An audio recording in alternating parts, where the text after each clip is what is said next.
Welcome. You're listening to the best of investing on Talk 910. This is the show where we present valuable information about real estate, the financial markets, and other economic business of the day. For those of you listening for the first time, here's our format. A few guys sitting around a bar, having drinks without the drinks, talking business with you, the audience listening in. I'm your host, Edward Brown, and I'm pleased to have as my co-host Mark Hanf of Pacific Private Money, California's fastest growing private lender, and Robert Spinoza of RPM Mortgage. Our phone number is 888-912-1190. Write that number down. 888-912-1190, because you're going to use that number to answer the trivia questions for 3 vacations given away during each commercial break. That's right, we're giving away 9 vacations during this show. The vacations are not sponsored by the radio station, but by Lighthouse Resort and Marina, which is located 1 hour northeast of San Francisco, and the vacations are free. Their only request, a $75 cleaning fee to cover housekeeping expenses. Their website is lighthouse4fun.com. You can reach them at 916-777-5511. Today's trivia theme is geographic musical groups. Our website is bestofinvesting.com. Check us out on Facebook and YouTube by typing Best of Investing Radio Show, and check us out also on television, Comcast Channel 26 and AT&T Channel 99 on Saturdays at noon and Sundays at 6 p.m. And Mark, get right into it because you have something about past performance. Yeah, let's talk about a disclaimer that probably all of you have heard before. Past performance is no guarantee of future results. So I want to talk about that issue a little bit with respect to what's happening in the real estate market. And so, those of you who've been listening for a while have been hearing us talk about this red-hot real estate market all year. And so on Friday, the San Francisco Chronicle had a lead article that once again is saying Bay Area home prices and sales climb in July.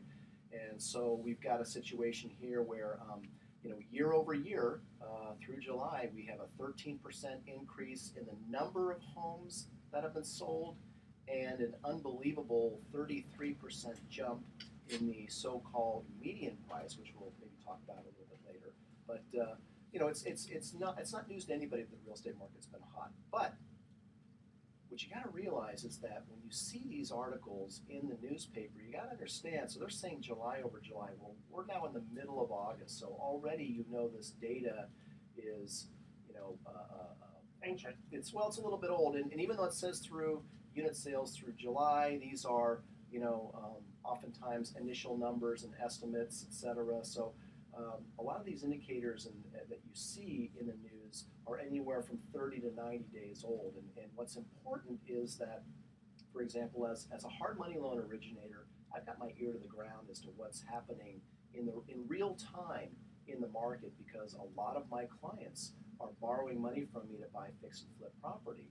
And so a lot of my successful clients, for example, have homes they're putting on the market right now, or they put on the market at the beginning of August, and they're not seeing quite the frenzy that there was 60, 90 days ago. And so, this is not necessarily bad news, guys, because I've got to tell you, it was concerning to me personally what I was seeing happening in the market, and no one wants to see another bubble. No one wants to see another false run-up in real estate prices. We're all kind of waiting for some kind of indicator of stability, and we're starting to see that. There are fewer, and again, this is anecdotal information, but even this report said that more inventory as well as rising interest rates should soon rein in the sharp price increases. Well, they're predicting that, and I'm saying it's already happening. I would support that. In fact, I heard from a recent client who purchased here in the Bay Area, and they got into contract probably 3 or 4 months ago. So their contract maybe took a month, 45 days to play out. They went directly into the eye of the storm. They flew that red and white plane right into the eye of the hurricane. And when they were competing for their house, it was really tough. Now they're finding that their friends are out there listing their homes for sale into that market, and it's not quite that way anymore. And really, we've only seen maybe 2 real months go by since they closed their escrow. So I would say that that's happening.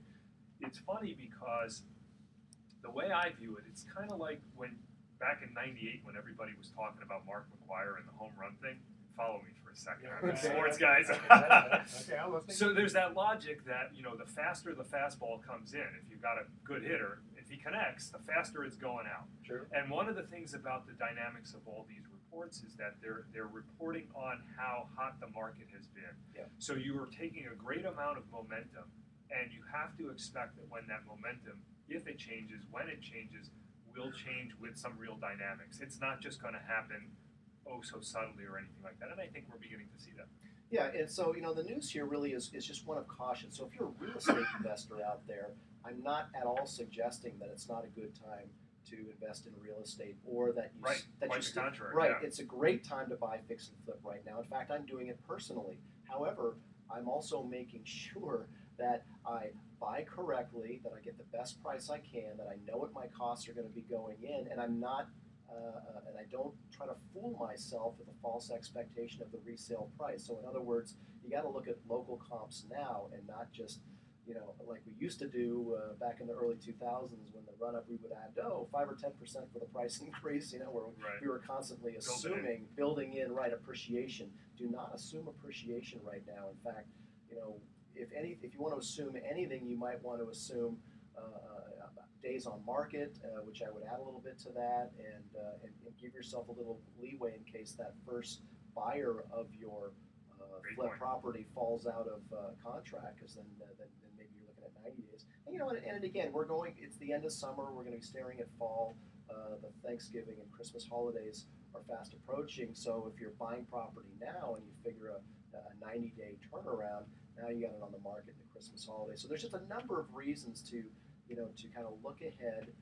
This is real estate is not we use the term quick flip, but it's really not a quick flip market. I mean, you got to figure, even though I lend to people who think they're going to pay me back in 60 days or even 90 days, the average turn time, even among the best flippers, is really more like 90 to 120 days. So kind of look forward, and if anything, we might expect even fewer multiple offers and even more stability, price stability in the marketplace. I got a question for you. How much of this has to do with the fact that generally in springtime, that's when a lot of houses come on the market. Spring buyers. Yeah, spring buyers. Yeah, and then maybe towards Labor Day it starts to tail off because people okay, the kids are getting back in school. We're just not even going to think about houses. And then obviously when you get into Christmas and Thanksgiving and Christmas time, that it really drops off. So how much of it?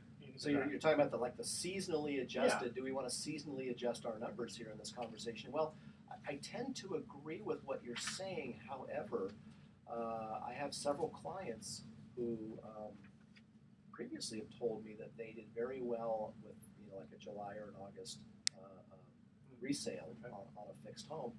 But this year it has been a little bit slower for those who put their homes on the market in August in terms of the response. And so I had a few people scratch their heads going, well, maybe I shouldn't be putting it in August because everybody's on vacation. Well, that doesn't give the whole story. I think it really is because there's a little bit of fatigue setting in, I think, on the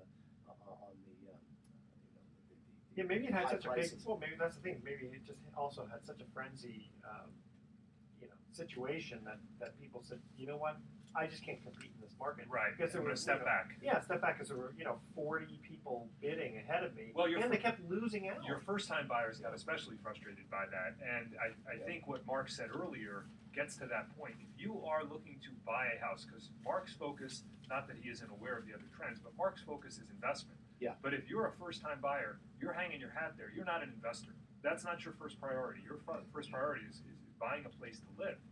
And if you're doing that, and this window opens up where the market eases off the gas, you still have interest rates 4% below the 40-year average on 30-year fixed loans. If you qualify, this is a great time to be thinking of buying a house. And I'll go a step further and say, even if you're not that stereotypical first-time buyer, or just any consumer buyer, anybody who's on the market for a primary residence today, this is good news. It is good news. And the other thing I have to add, because it directly impacts my industry, is remember that in January of 2014, the Consumer Financial Protection Bureau will be putting into place a lot of the regulations of the Dodd-Frank bill, and that may further restrict consumer choice. So you've got to be serious, buyers and sellers, not only buyers, because if you're a seller and you're assuming the buyer market that we have today into the end of the year and possibly into 2014, you're not considering all of the variables that could very well impact the success or failure of the price you hope to get for your home. Okay, excellent. All right, we're going to cut to the first commercial break, and again, the theme is geographic musical groups. You'll understand when I read the question here. Here's our first trivia question. What is the name of the rock band that sang Carry On My Wayward Son and Dust in the Wind? The first three callers with the correct answer win a free 3-day, 2-night stay at the Lighthouse Resort. Their website is lighthouse4fun.com. Call 888-912-1190. That's 888-912-1190 to answer this question. What is the name of the rock band that sang Carry On My Wayward Son, thank you, and Dust in the Wind. Okay, 888-912-1190. Make sure to include your name, your email address. Speak slowly. Spell out your email one letter at a time. Don't touch that dial because the best of investing. We'll be right back.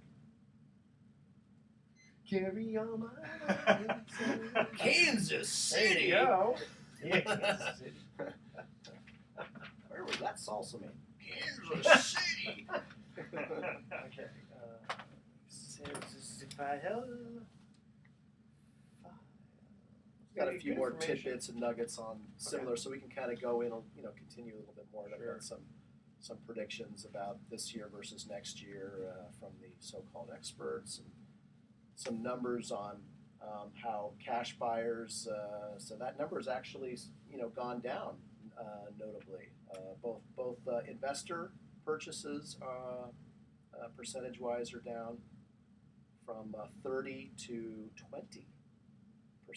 Investors, and cash buyers are from nearly a third down to 24%. So there's a. That's funny because I got something this morning. Let me see if I can find it for you real fast. I got something. This is from DataQuick, and DataQuick is, I guess, Yeah. I'm assuming Yeah, it's Bay Area because they track both Bay Area and California. No, it says Bay Area. Yeah, it does say Bay Area. Okay, so that's Bay Area cash So, sales. so Bay Area cash sales have gone from 32 to 24, Okay, and absentee buyers, who are mainly investors, Right. have gone from 29 to 21. So it's been a fairly significant drop. That just means there's more consumer buyers, fewer investors. And again, the jump in the median would indicate that higher priced homes are moving now. Fewer investors are buying those. So really, when you kind of look behind the numbers, it's kind of giving you a story, in my opinion, is that foreclosures are fewer, lower end Yeah. purchases, the fix and flip crowd, that's tightening up, and more higher end homes are selling. well, I mean, it's been. Would you say 09 was sort of the heart of that market? Yeah. Where people started to realize, okay, well, this is what's available, low end of the market, fix and flip, whatever, and now we've been 3-4 years. Yeah. I mean, and it doesn't. We knew it was coming, and now the numbers are bearing out. Right, but also now you're not getting any more of that inventory. Everybody's saying all the foreclosure stats are way down. They are way down. So Although there was a spike in filings recently, so which I'm kind of happy to see, It's weird, because yeah. there's still people that are underwater and still people not making their payments, and so it was kind of nice to see that. So we might actually see. I think there's a lot of stuff, not shadow inventory. I think there's a lot of people in the shadows who their existing mortgage is Check in this out. bad shape. This is from Foreclosure Radar, Property Radar. That is the number of bank-owned homes right now. Now it's down substantially. I mean, look at that; it's a huge decrease From year one over year, year. yeah. But this 45,000 bank-owned homes in California, that's not insignificant. I was trying to find an all-cash stat that I had this morning on one of my notices. It rang a different, sang a different tune. All right, we're good. We got.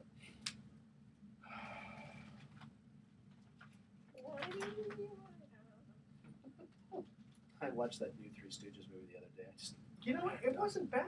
I thought it was funnier than hell. You know, I think. I know it got horrible reviews, but I enjoy movies, and I'm Yeah. not going there. Oh, I want to review the critical artisticness. It's funny. It's funny. Yeah. And It's totally and funny. actually, I thought they did a really good job there's some of those guys, the guys who played Mo and Oh, Curly. they were so Those are some pretty big shoes to fill. Though. And it was That's ingrained in all of our It was psyche. so They did a clever good that job. Yeah. remember he used to say, "What's happening, Snook?" You know, he that was actually one of Mo's lines that he used to use a lot. And so they bring Snooky from Jersey Shore, and he sits next to her. "What's happening, Snook? Here, I got a present for you." And she opens up the box and boom, pokes her in Is the that eye. what, see? It's funny. I don't remember him always saying "What's up, Snook." Yeah, he used to use that a lot. What's happening? that's He used to funny. call women. He'd say that when he'd sit next to when he'd see Yeah, a cute yeah. girl. "What's happening, Snook?" Or "What's up, Snook?" Oh, see That's now, what I thought had was I so known that, great. that's why I'm wondering. Well, why is Snooky in there? You know, and I see now that makes it Yeah. extra fun. Okay, I got it. I'm just embarrassed that I even know who Snooky is. Yeah. There you go. It's only because I read the National Enquirer. Oh, here was your question that we got was Okay. if the bank loosen up with their lending, will it be harder for you to find loans to fund? Neat. Yeah. Okay, here we go. Welcome back to The Best of Investing. I'm Edward Brown, your host, along with Mark Hanf of Pacific Private Money, California's fastest growing private lender, and Robert Spinoza, the brilliant Oh, thank you. RPM mortgage broker. Okay, we cut to our first commercial break. Our trivia question was, what was the name of the rock band that sang "Carry On My Wayward Son" and "Dust in the Wind"? Missouri. Kansas. Yeah. You're Oh, both come on, right. there's. Kansas. Kansas, that's right, because we were talking geographic musical groups. All right. Mark, you had some more information for us. Well, last segment we talked about how hot the market's been, and year over year, July sales are up 13% unit sales, and of course we've been listening to the papers scream about the median price going up as if it were the value of our individual homes were up that high. Right. And but just to kind of continue with some of the numbers, some of these numbers that I'm seeing here are starting to kind of support the idea that we're starting to see some stability in the marketplace. So for example, two indicators of the investment community. One is what percentage of home sales are going to investors. That's actually down considerably. It peaked earlier this year at nearly 30% and that's again nearly 30% of the homes being purchased in February of 2013 were bought by investors. Well, that number is down to 21%. So that's a pretty decent drop. And then all cash sales are also down. They peaked also in February at 32%. They're down at 24%. So what does that That's really still mean? pretty significant. Well, all it cash is. buyers. It is, but it does trend with the fact that we've got fewer foreclosures.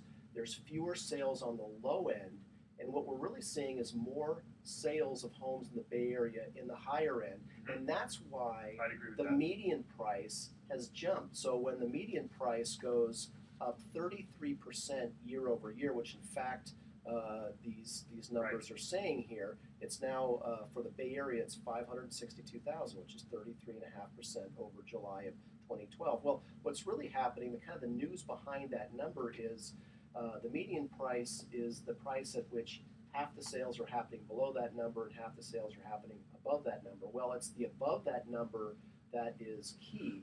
We are seeing more and more higher-end home sales in the Bay Area. A year ago, a lot of high-end homes were languishing on the Oh, market, absolutely. and now those homes are really starting to fly off the shelves. I will totally back you up on that. I remember vividly sitting in real estate meetings back in 2011 with the realtors in this county, Marin County, and they would put up the graph, and it would be, for example, 0 to 500,000, 500 to a million to 2 million, 2 million and above. And the million to 2 million was moribund. There was nothing going on. And now when they put that stat up, it's almost as robust as 500 to a million. So I think that speaks exactly to what you're talking about. Those homes added into those stats are changing the median home price and making, sometimes misleadingly so, making those in that price range think that their homes have increased at a clip that it What really do you is not. think was the big change from 2011 to now for those houses over 2 million?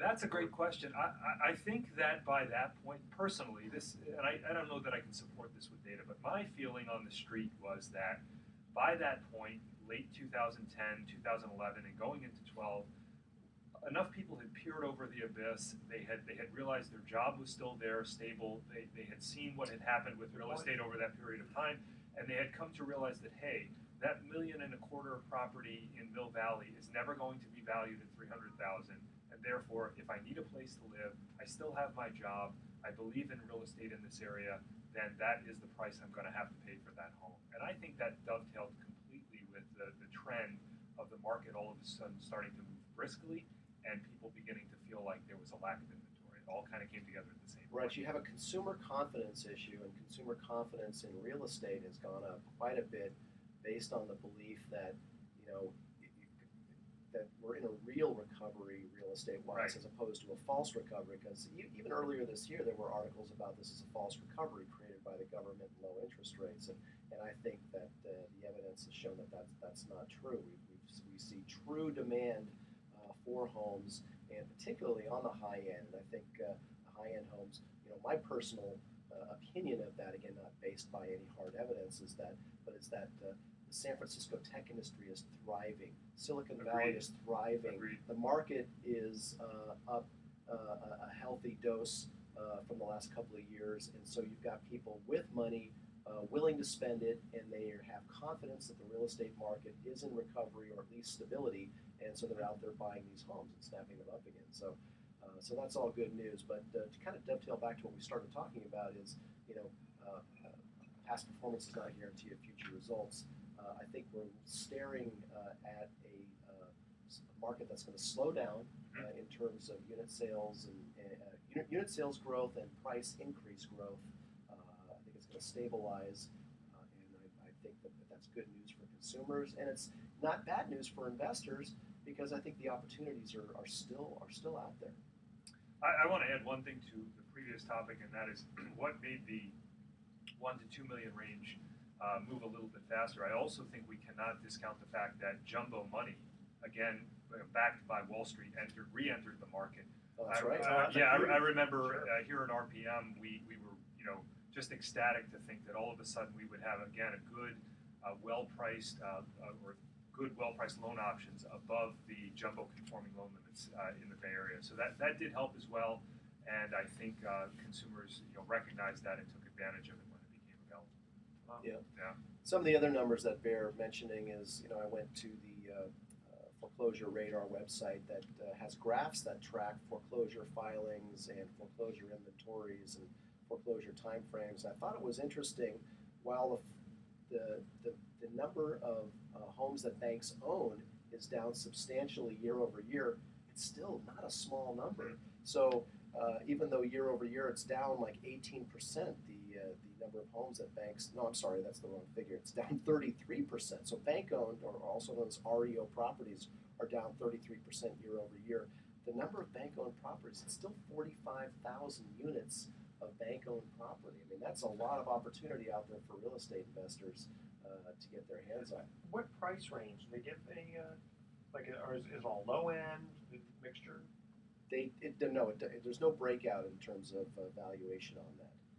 My own, I've observed that it's pretty evenly, well, I wouldn't say evenly spread, but it's spread across the spectrum. I think people tend to think, oh, the foreclosure is only happening at the low end, but that's not what I've witnessed personally. No, a lot of people lost their homes who owed $1 million. Or way overextended, because back in the boom years, you could get $2 million worth of mortgage with very low down payment and no income documentation, and those people have nowhere to go. I mean, if they don't have a viable refinance qualification now, it ain't like they're going back out there and getting another stated income loan. It just doesn't exist. Okay. Yep, and last but not least, just a couple of expert forecasts. Not those. Well, I've heard of those guys before. Well, Case Shiller is predicting for 2013 that home prices are going to be up U.S.-wise. This is the U.S. is going to be up 10%. But for 2014, they're predicting 6%. So they are predicting a softening. And again, this is just, you know, how good is your crystal ball? But Right. then there's also a Zillow survey of economists, real estate experts, and investment market strategists who are predicting, basically a similar trend.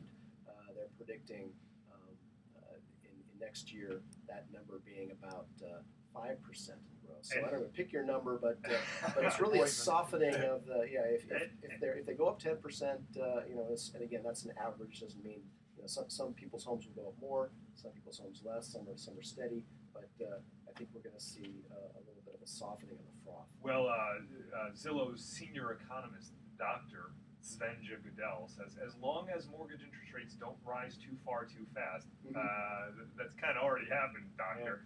Yeah. Most markets should be able to absorb these changing dynamics while still remaining healthy. So there you go. Well, the market was down a significant amount on Thursday.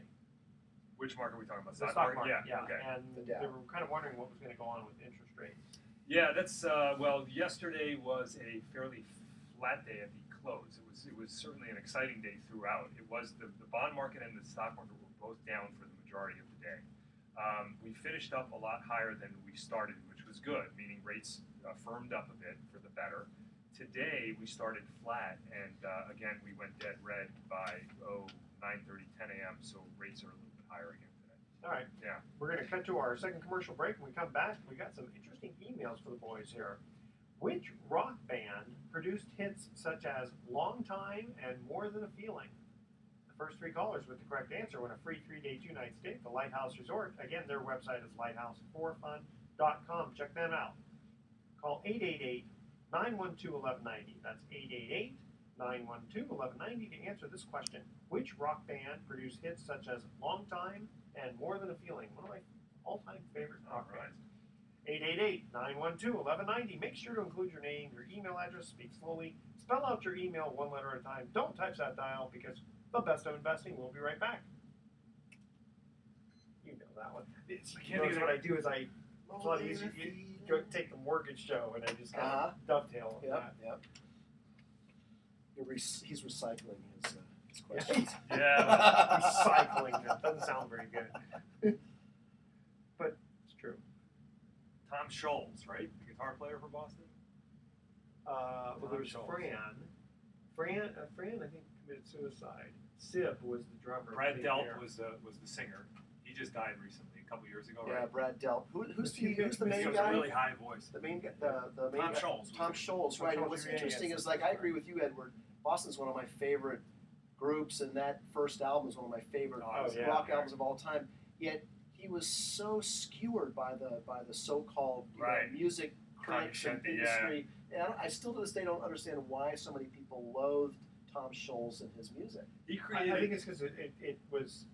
He created a a lot of unique the stuff. sound. It was a unique sound, but almost like you could always tell it was their group. Yeah. There was a lot of stuff that sounded a little bit too much. He was an MIT grad, I believe. I think all of them were. Oh, really? Or most of them were. He created because I played rock guitar that was my whole teenage years. He created a device called the Rockman, which is a self-contained. It's about the size of this iPad, smaller even. And you plug your guitar into it, and then you plug headphones into it, and it sounds like a screaming stack of amplifiers.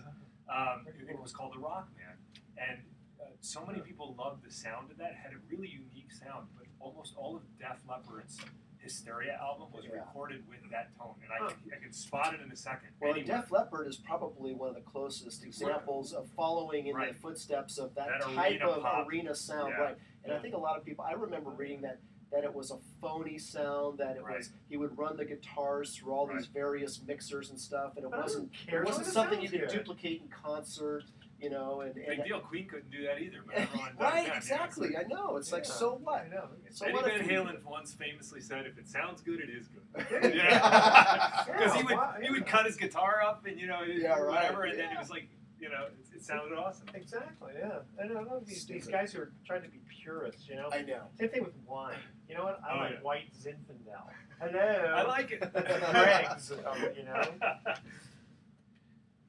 love Pinot Noir and Zinfandel and white Zinfandel. Yeah. Yeah, I can't sell like Tastes wine good. snobs. I like it. Well, I told you that one big story.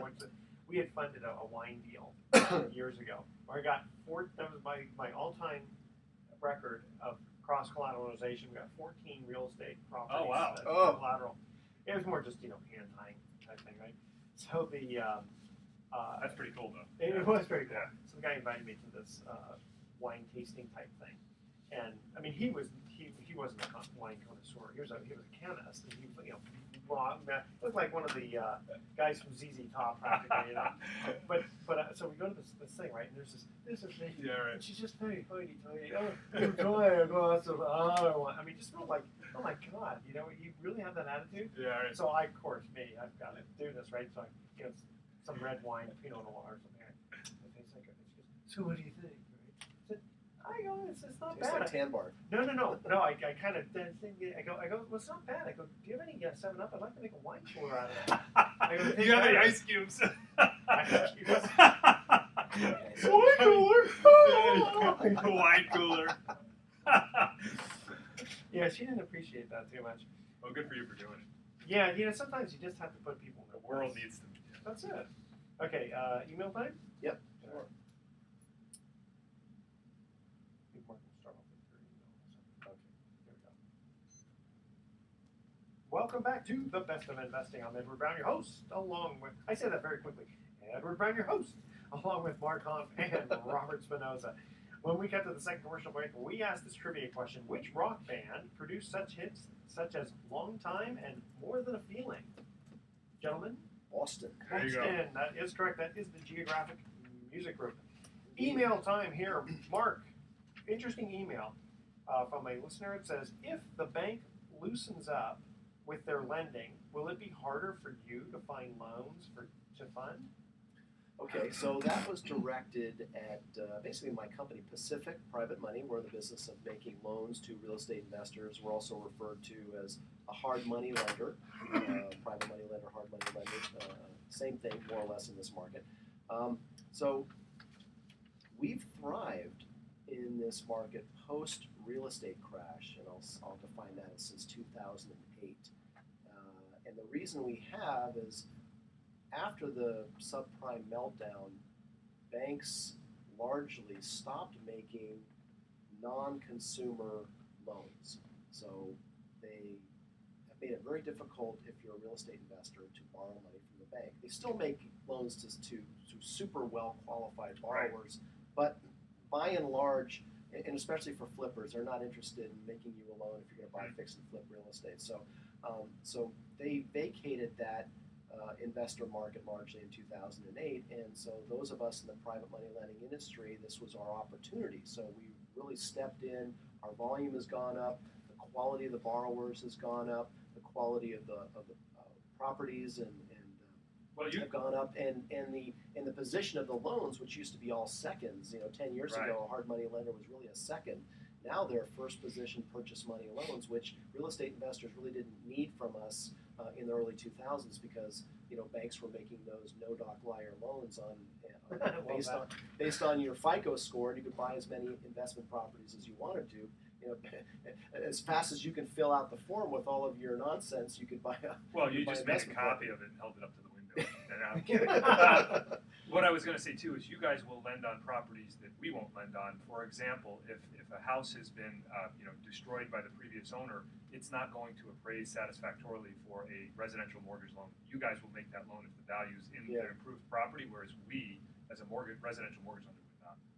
Right, exactly. And so let's talk a little bit about volume for the private money lending industry versus the conventional lending industry. So with interest rates, they bottomed at the low to mid 3%, and most people really, at least that I talk to, don't believe that we're going to see that again.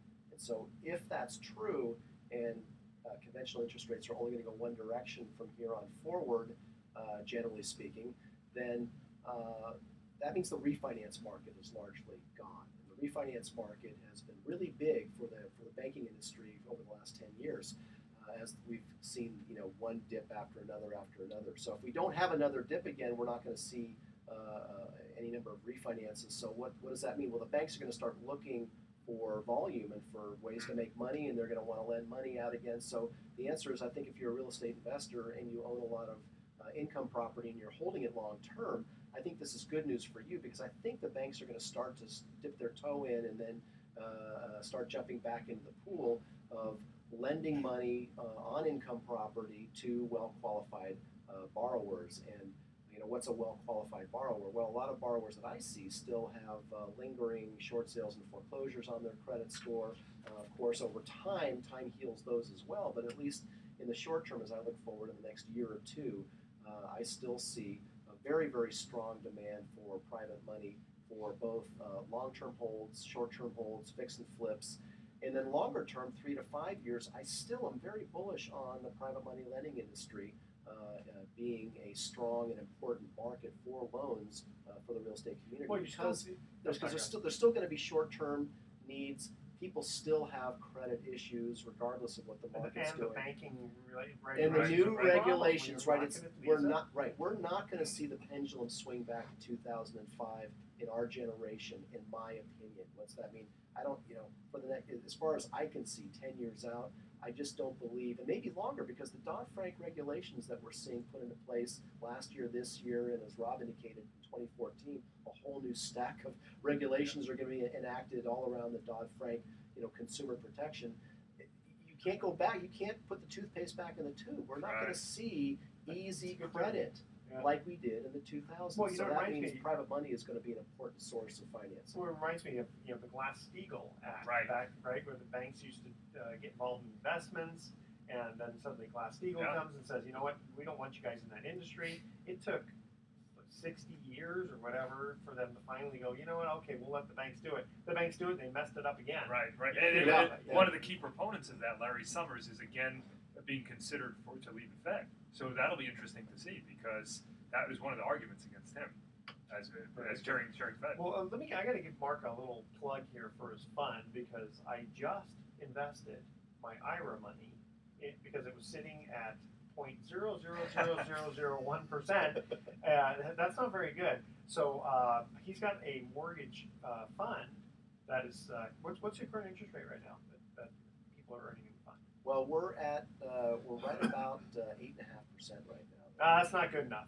I want 10.5. No, I'm just kidding. So again, past performance is no future results. However, that being said, I don't see the trend for the cost of private money going down substantially. We're still making loans at 8, 9, 10%, and we're putting the points in the fund, and so our shareholders are enjoying rates about continue to rise. Yeah, 8.5% yield. So, and if conventional rates continue to rise, hard money rates and private money rates will also start to tick up. So we're probably at the bottom of the rate market right now in terms of what you can get in private money. Can you see why I invested? Yeah, I can. And you know what? And I'm glad you said that, because one of the things I wanted to say, I didn't want to interrupt Mark, but I as a conventional residential mortgage lender, began to appreciate the niche that private money fills. Back in the day, private money, you'd almost kind of say the term with a bit of a snicker, hard money, private money, whatever. But then when you realized how necessary that is for the health of the broader real estate market, I gained a new appreciation for what happens with the loans you guys make. Because you take those out, and you've got a different real estate landscape, and nobody can make an argument for that now.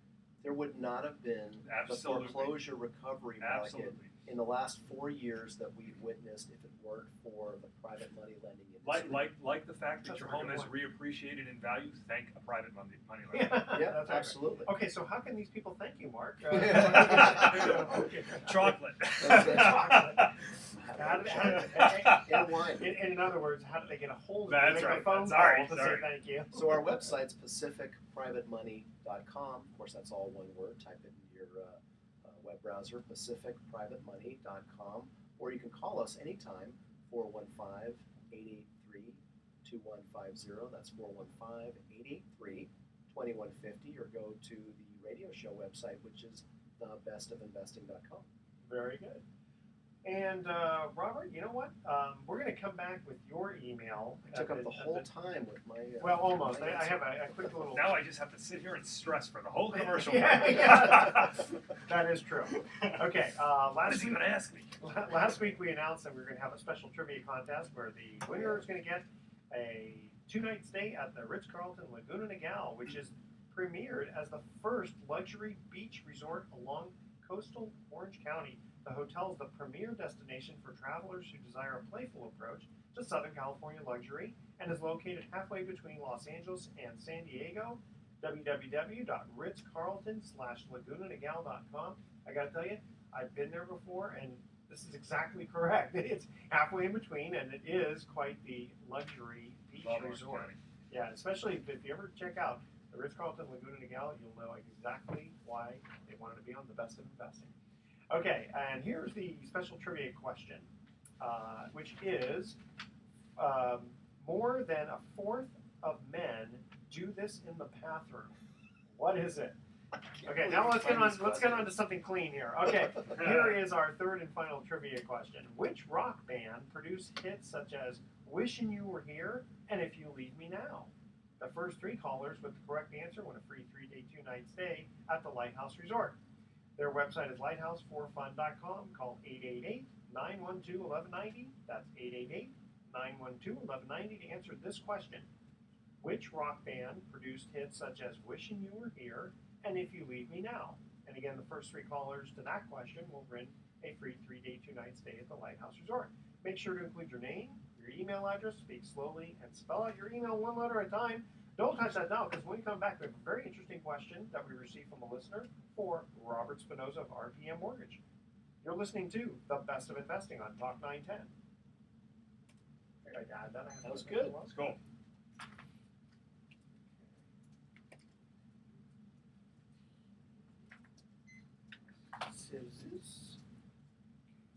Actually, when I came in, when Edward and I were, I was driving down to record our mortgage investing, I was listening to Joe Kuchera, who has a real estate talk show for an hour every day at 3 o'clock on 1220. And I like 1220 because they have all these business shows. But, you know, Joe falls into the same trap that a lot of these guys who do their shows on a more regular basis.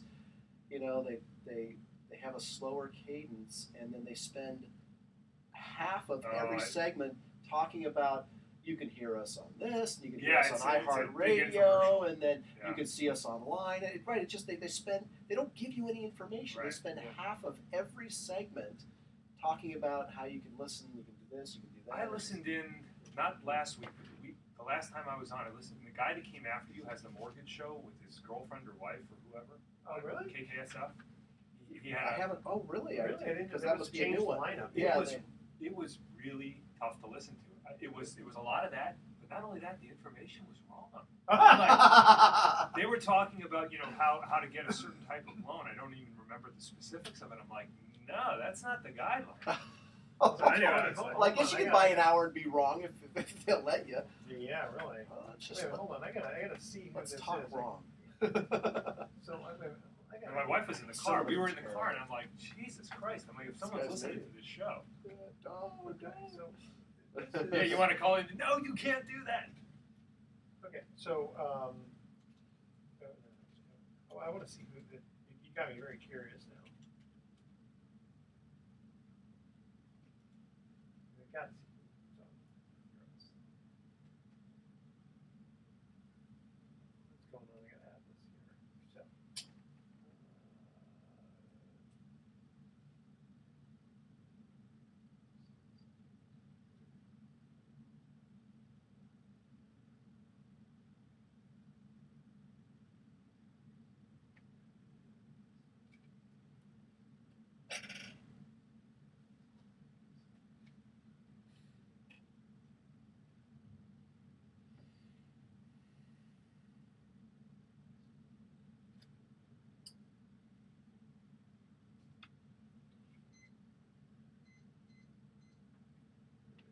So. So, shows, program guide.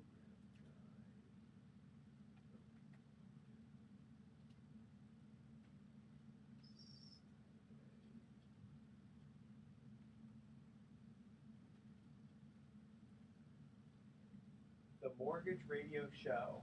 Is It it even have a picture a of guy and his wife or girlfriend or something like that?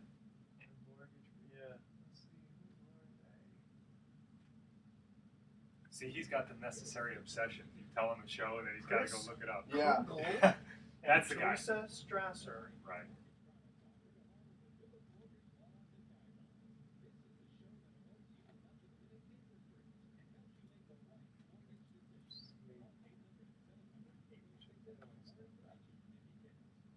Yeah, they're talking about all the various places that they're They spent half of the time we listened, and then eventually I was like, I can't listen to this much more. I know. They spent half of it talking about the places you could go to get more information about what they talk about. It's like, well, you've got your radio show. Yeah, I know. Just talk Just about talk it. about it hate now. that. The whole thing is come, click on our thing, Right. click on our thing. Yeah. Especially that, what is that, Misfortune? I haven't listened to One that. time it was basically and you can earn these great radio. How would you like to earn great rates, Secrets. no risk? Yeah, Yeah. blah blah blah blah blah. And in this show, we're going to explain how. No, all we're doing Yeah. is explaining how you can if Right. you listen very carefully and blah blah blah blah blah blah. And when you go on Facebook, they're selling annuities. Right. Like us on Right. Facebook. I mean, Right. it just gets dreary after Yeah. a while. You know, I mean, I really, honestly, I got to change our beginning here a little bit because it is repetitive. I mean, I start off every show the same, and I don't know that that's bad. I don't know that that's Okay. bad. Yeah, I mean, you have to remember you don't see the forest for the trees once you've been doing something. But people Well, sure. tune in all the time and they don't. that haven't is a heard good it point. every And I time. try to not take up like 10 minutes Right. doing it. Yeah. And we do have a lot of new listeners, Yeah. so Okay.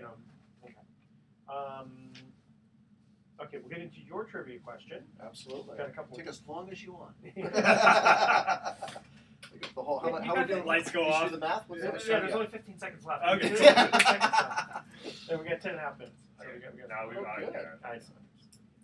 Okay, right.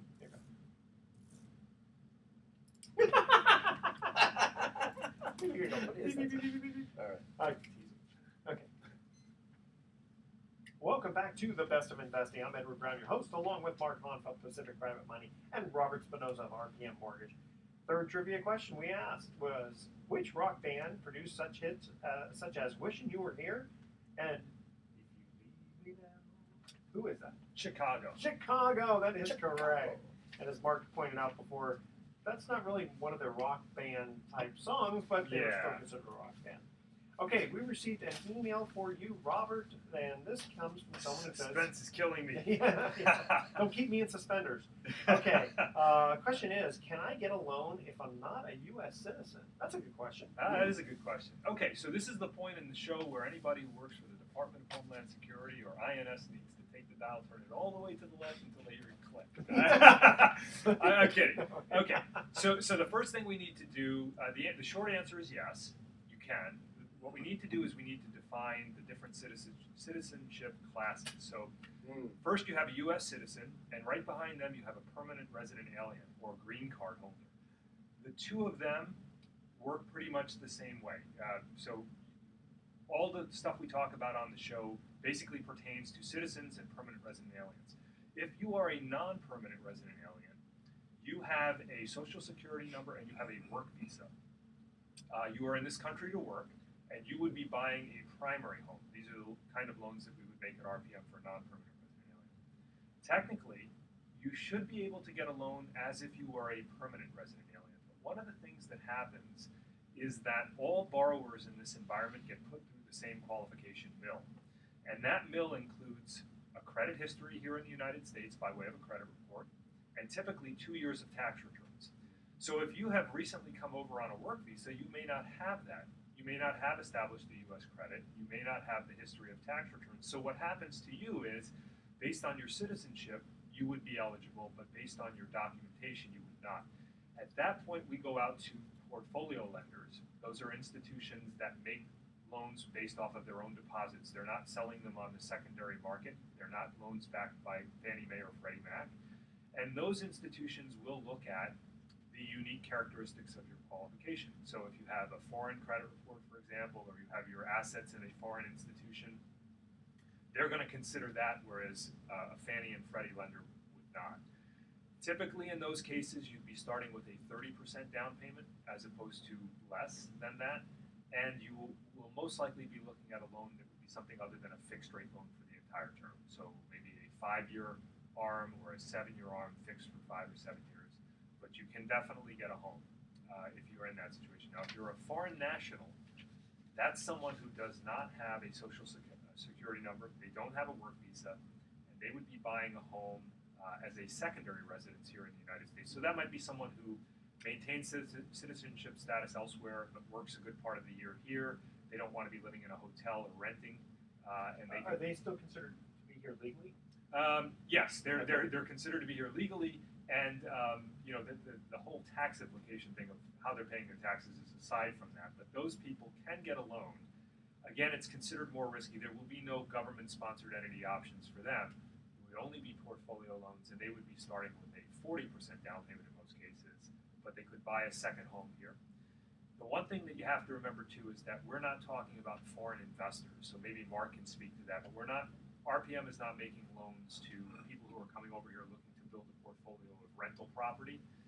We don't do that. It's more people who are going to live. Exactly. We want that tie to the loan and the collateral itself before we make a mortgage. Okay, well, you gave us a lot of information. Yeah, on sorry that. about that. Okay, so that's Can okay. you write that out for me? Yeah. So here's my question: can a foreign person get a loan? Yeah. No, I'm So, kidding. like I So said, the answer is basically yes, but it depends on what kind of parameters. Yeah, we're There's talking multiple about. levels of multiple levels what's a of foreign criteria. person, right? Exactly. And I can help you do that. So if you're in that situation, you have more questions, go on to the Best of Investing. My bio and contact information are there. I can be reached at 877-270-5959. Again, I work for RPM Mortgage. My name's Rob Spinoza, and I'm happy to help. So fire away. And if you're not of foreign descent, you Right. still make loans to them. We still do those. You don't just specialize in people with the foreign. Okay. Right now, anyway. We'll see what the regulation does. in Yeah, January. really. Yeah, exactly. Just kind of a couple of sort of interesting tidbits here. I thought this was kind of interesting. This was a letter to the editor regarding public pensions. And it says here, I highly commend the pension board, the local one here, for its stand in maintaining investments in the profitable tobacco industry because I want my pension and I don't care about how many people have to suffer or die for me to get it. Incidentally, has the board looked into the Mexican drug cartel and the Afghan opium industry? How about guns and bullets and chemicals and other toxics? Where the money is and making a profit is the most important goal, isn't it? So Where did you pull that from? I pulled it from local paper, Local? but basically, Oh. it's tongue in cheek, I'm sure. Right.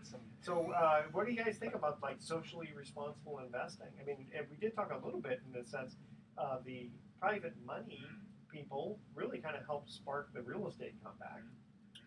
Well, I read something interesting the other day that kind of dovetails into this a little bit more.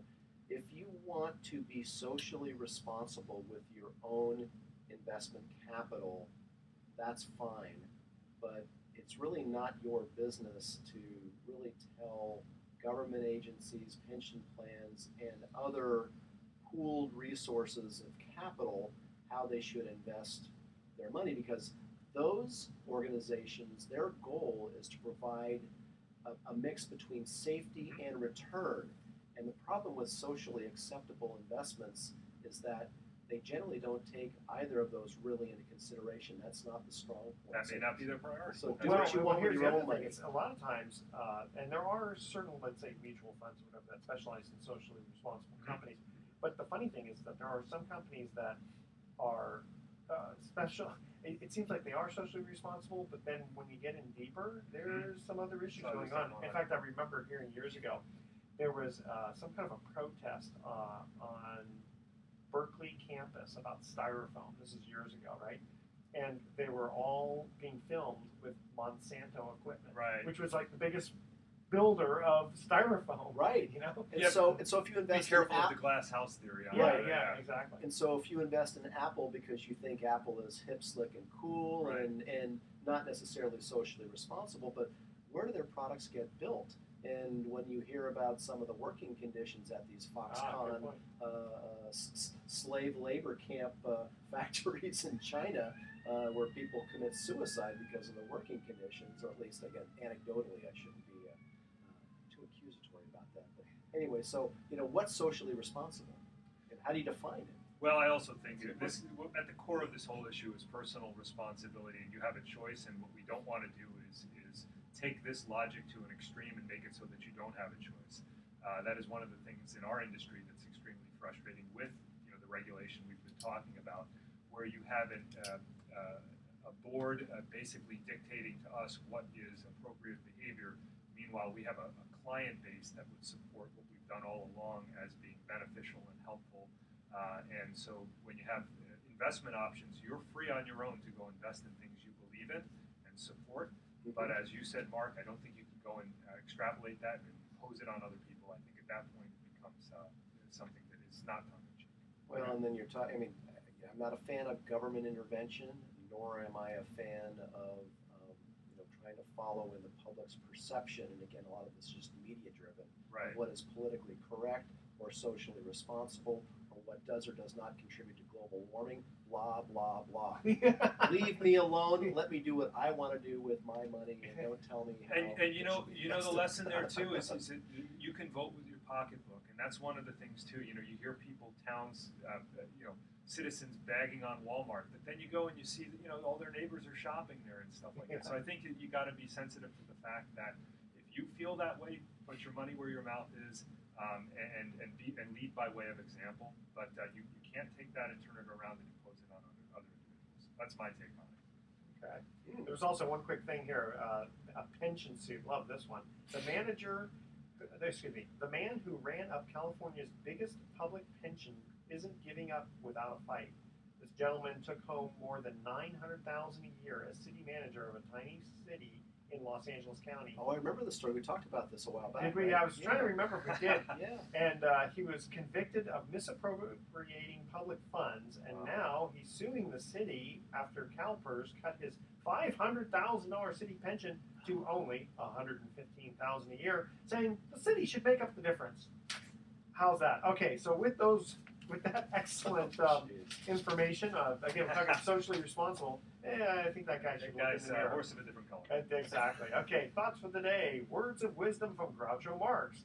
Outside of a dog, a book is man's best friend. Inside of a dog, it's too dark to read. I like that. And Mark Twain said, be careful about reading health books. You may die of a misprint. And wasn't he the one who said that the story of his death was greatly exaggerated? I like the Groucho Marx one. Groucho? I've had a wonderful afternoon, but this wasn't it. Right. I've had I'll think of it another time. Next week. Okay. Next trivia. Yeah.